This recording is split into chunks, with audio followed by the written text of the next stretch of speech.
I was taught that history becomes clearer the farther we move from myth. I was taught that old maps are simply inaccurate, that vanished place names are nothing more than the residue of ignorance, and that when a building appears to sink below the street, the explanation is usually mundane.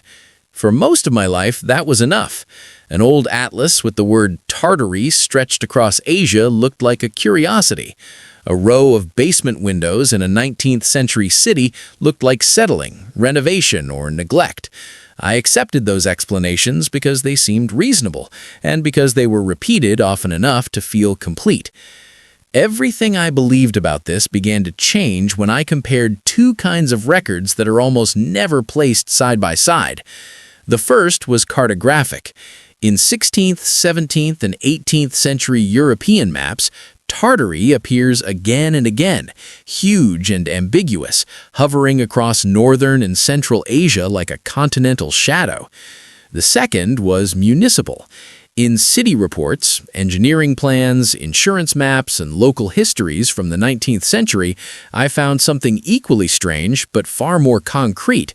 Entire districts physically raised, streets lifted by several feet, storefronts sealed below a new ground line, hills blasted away, floodplains buried beneath fill, and millions of tons of earth moved in the name of progress. There was one fact, documented and plain, that forced me to take the question seriously. In the 1850s, Chicago literally raised sections of its streets and existing buildings so that sewers could work. Not a metaphor, not a rumor. Brick structures, hotels, banks, sidewalks, whole blocks, raised. Once I understood that, I could no longer dismiss the visual language of buried architecture as fantasy. The ground itself had been changed, deliberately, on a civic scale. And that is where this investigation begins, not with a hidden empire proven by speculation, and not with a conspiracy explained by certainty, but with a collision between two very real historical phenomena, the disappearance of the old map term Tartary and the documented burial of earlier urban levels beneath immense quantities of earth, brick, and mud. I began to wonder whether what people now call the erased truth is not a single secret, but a confusion born from two overlapping realities, a forgotten geography, a rebuilt physical world, and in between them an uneasy question about how history is renamed, how landscapes are rewritten, and how easily the visible past can be lowered beneath our feet. To understand why the word Tartary still exerts such a hold on the imagination, I had to go back to the maps themselves. The term did not originate as the name of a coherent modern nation-state. It was a European geographic label, derived from Tartaria, the land of the Tartars. Even the spelling tells a story. The extra R appears to have been reinforced by an old European association with Tartarus, the underworld of classical mythology. That distortion matters because it reveals what the name always partly was, not just a description, but a projection, a name given by outsiders to immense and imperfectly understood lands and peoples across Eurasia. The deeper I went into the cartographic record, the less stable Tartary became. A 1482 edition of Ptolemy's Geographia, still rooted in ancient geographical frameworks, contains no Tartaria at all.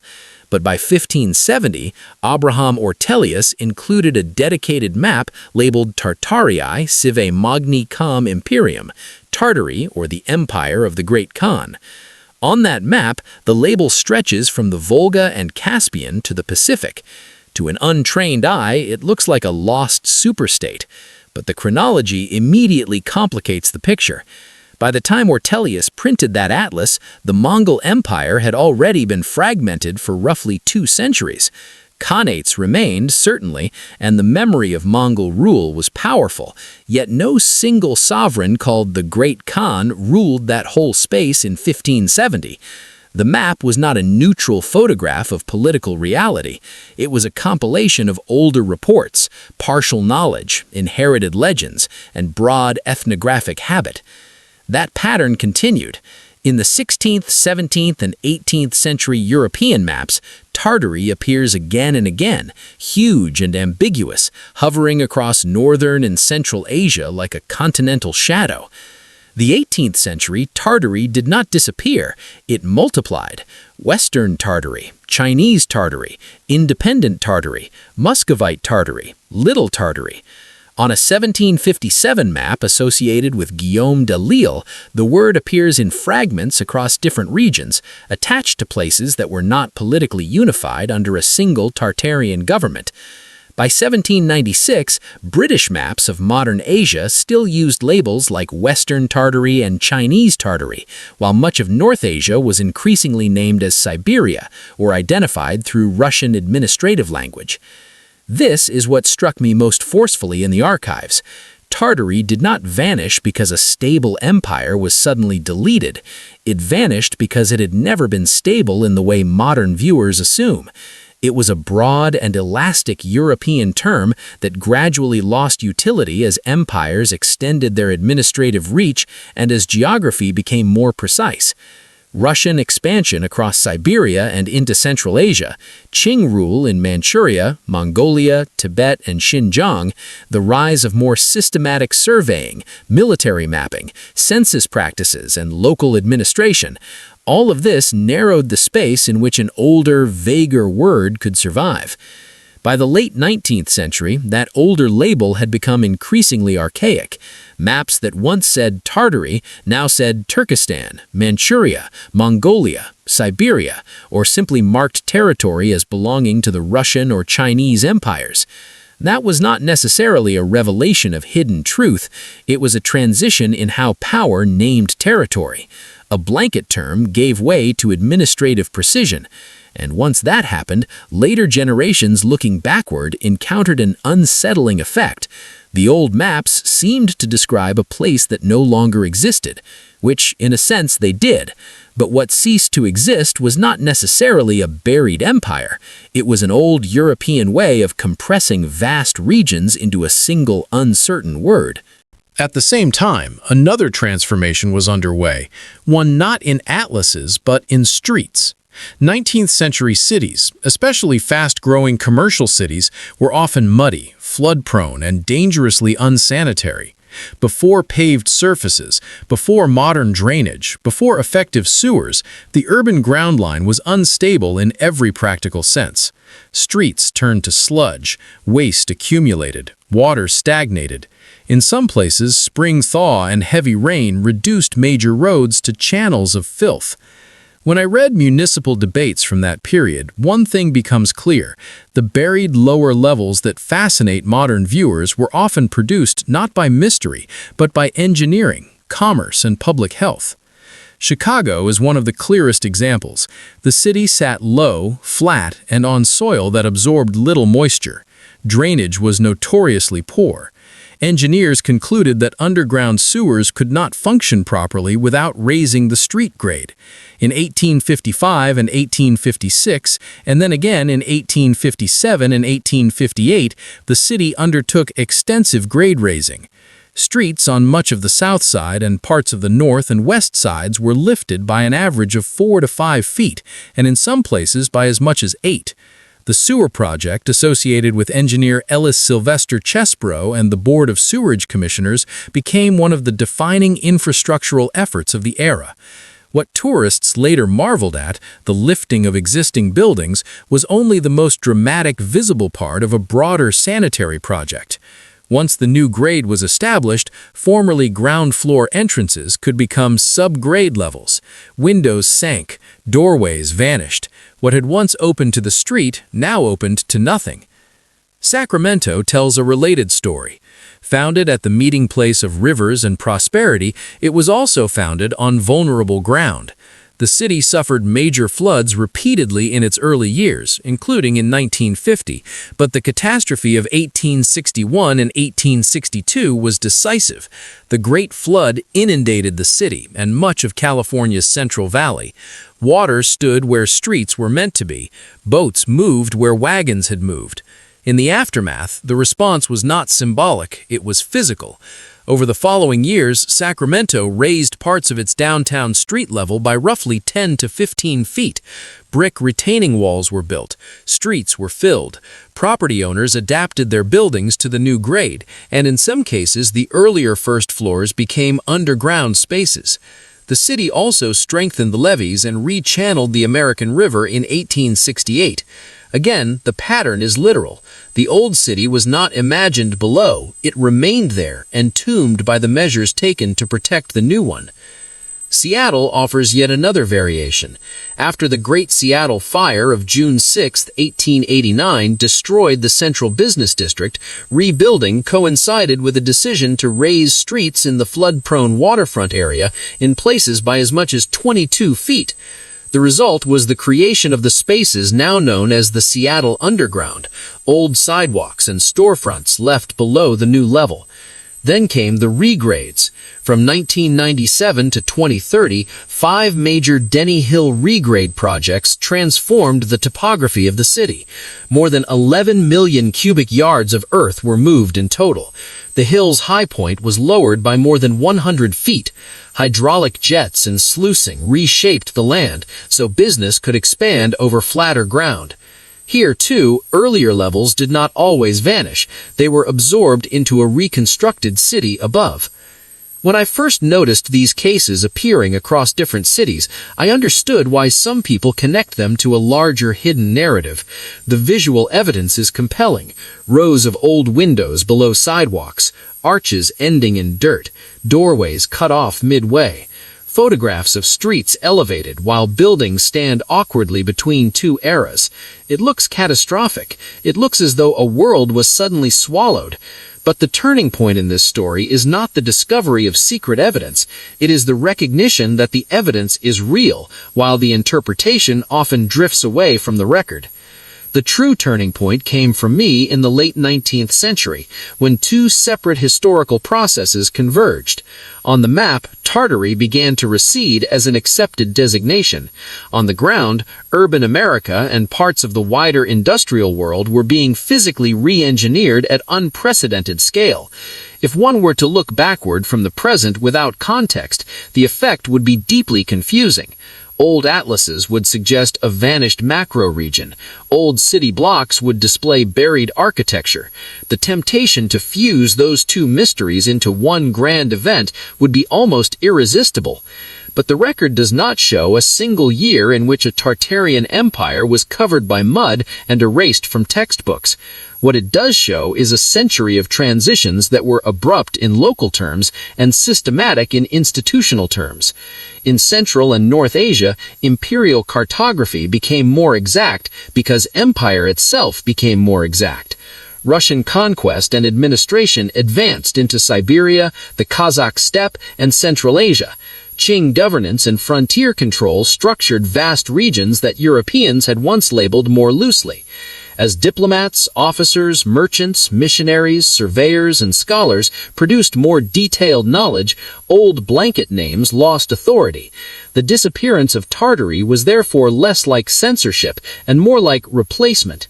Yet replacement can feel like erasure when the older word remains visible in the archive but absent from modern speech. At the same time, floods, fires, disease fears, sanitary reform, and commercial expansion drove cities to alter their elevations, their drainage systems, and sometimes their very terrain. Chicago needed sewers that worked. Sacramento needed a city that did not drown. Seattle wanted safer, flatter, more commercially useful land. These were not marginal repairs. They were acts of civic rewriting. Streets were lifted, buildings were jacked upward or buried at the base. Earth was moved by the cubic yard, then by the million. Mud became infrastructure, debris became fill, catastrophe became opportunity. And this is where the question sharpens. Why does the official memory of these transformations often feel thinner than the physical evidence left behind? Why do so many people discover a buried first floor and conclude that something immense has been hidden? Part of the answer, I think, lies in how bureaucracies narrate upheaval. Municipal reports describe improvements, regrades, drainage, sewerage, fill, and street raising. Those are accurate terms, but they flatten the drama of what actually occurred. To say that a district was regraded is technically correct. It is also emotionally bloodless. A whole urban world can be lowered beneath that sentence. The pattern appears even more clearly when one follows the institutions rather than the myths. After the turning point, the machinery of normalization expands. City engineers produce plans. Sewer commissions issue contracts. Boards of health justify interventions through sanitation. Insurance maps redraw parcels according to new grades. Property owners are required to comply with changing street levels if they wish to keep their buildings commercially useful. Tax records, plat maps, and building permits then absorb the new reality as though it had always been obvious. Chicago's Raising project is revealing in this regard. The street elevations were public works, but raising the adjoining buildings was often left to individual property owners. That meant the new urban ground line emerged through a combination of municipal mandate and private adaptation. The public created the grade, the owners, willingly or reluctantly, converted the structure. As a result, the visible traces of the previous city were not uniformly destroyed. They were partially incorporated. Some houses remained below grade. Some business fronts adapted. Some lower levels became basements. The city did not erase its past in one motion. It stratified it. Sacramento shows the same bureaucratic logic. After devastating floods, the decision to raise streets was not merely architectural, it was political. Merchants, city officials, and engineers converged around the necessity of higher ground. Retaining walls and filled streets imposed a new public level, while private buildings were altered to meet it. Hollow sidewalks and underground corridors survived as unintended archives of the earlier city. Yet once the work was done, the new surface became normal. Later generations walked above a sealed world, and unless they descended into a tour or read local history, never knew it remained below. Seattle's transformation may be the most visually dramatic. Rebuilt after fire, then further reworked through the long sequence of regrades, the city became an example of what modern urban ambition could do to geography itself. Here, the record is unusually explicit. Business interests wanted easier movement, flatter corridors, more buildable land. Engineers delivered it by cutting down hills and redistributing earth. More than 11 million cubic yards of sediment moved during the Denny regrades alone. That phrase stays with me, 11 million cubic yards. When people now speak of cities being buried beneath millions of tons of mud, the wording may sound sensational, but the scale of earth moving in the historical record is undeniably vast. The timeline suggests that what many experience as mystery is often the afterlife of ordinary documentation. The more successful the institution, the less dramatic the event appears in retrospect.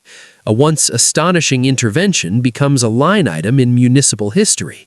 A vanished continental label becomes an obsolete cartographic habit. In both cases, the archive preserves the truth, but not always in the register people expect.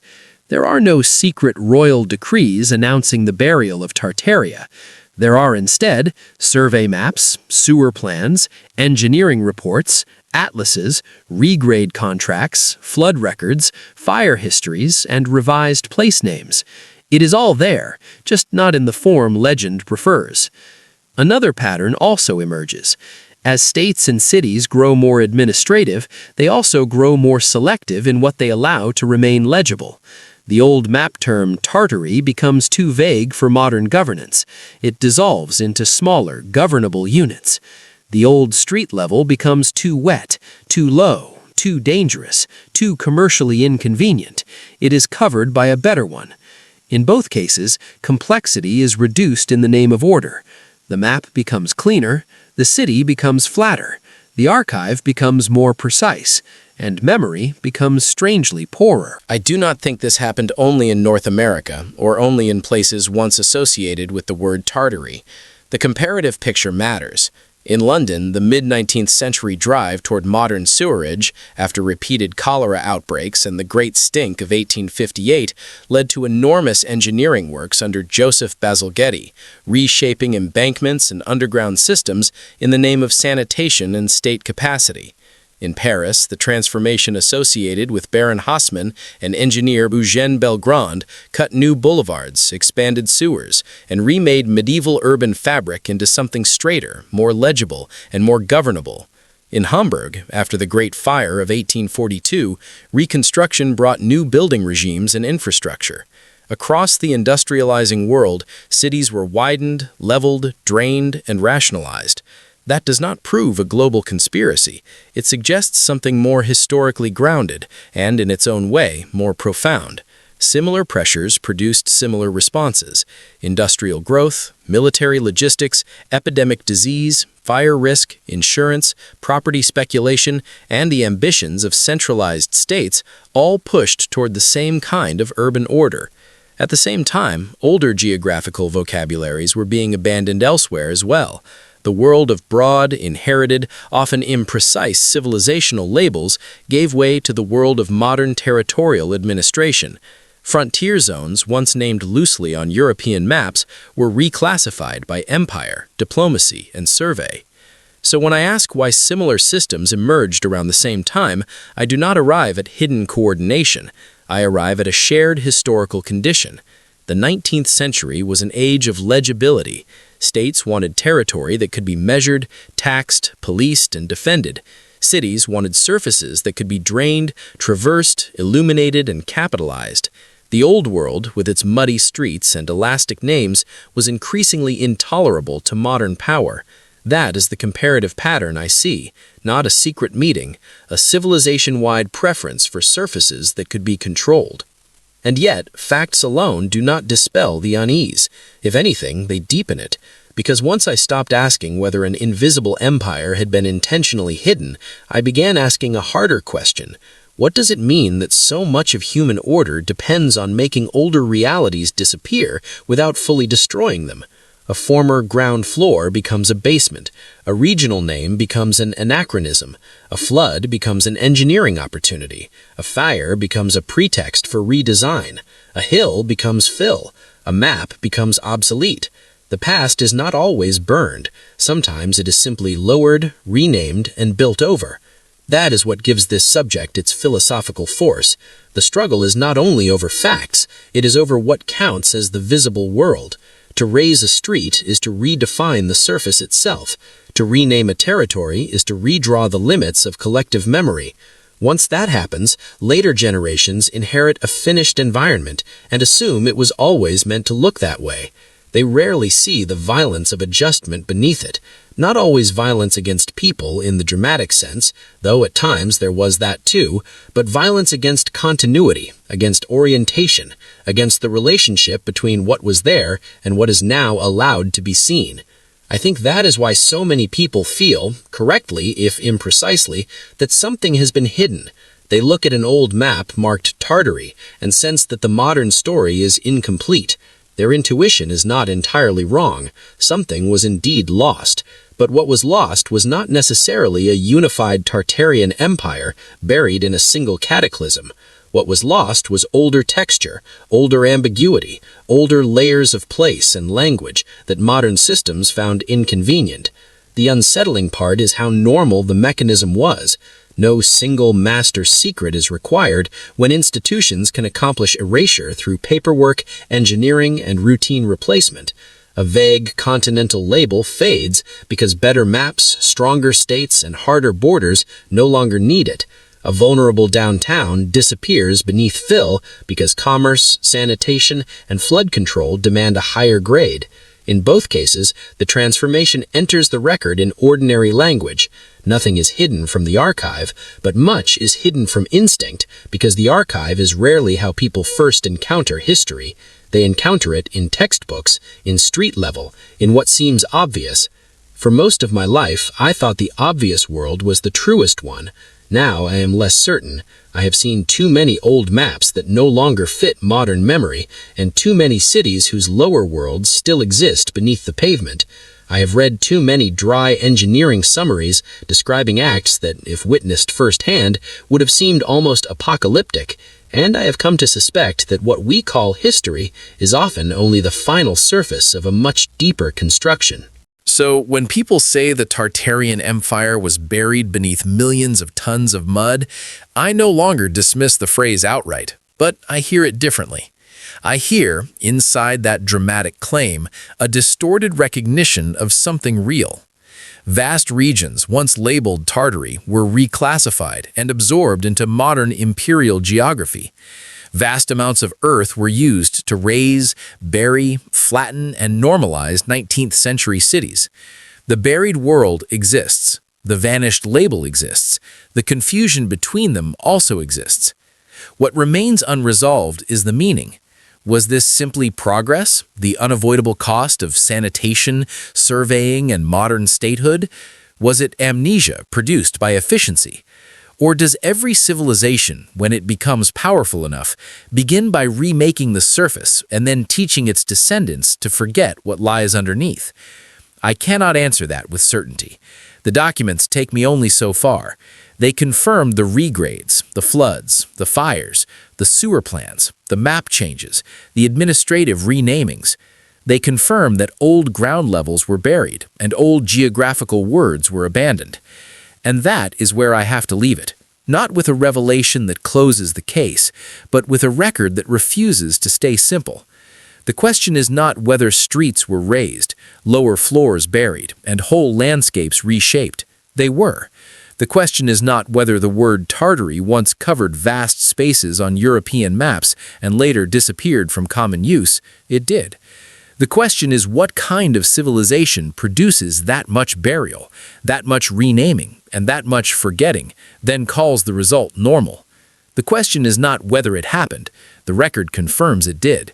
The question is why.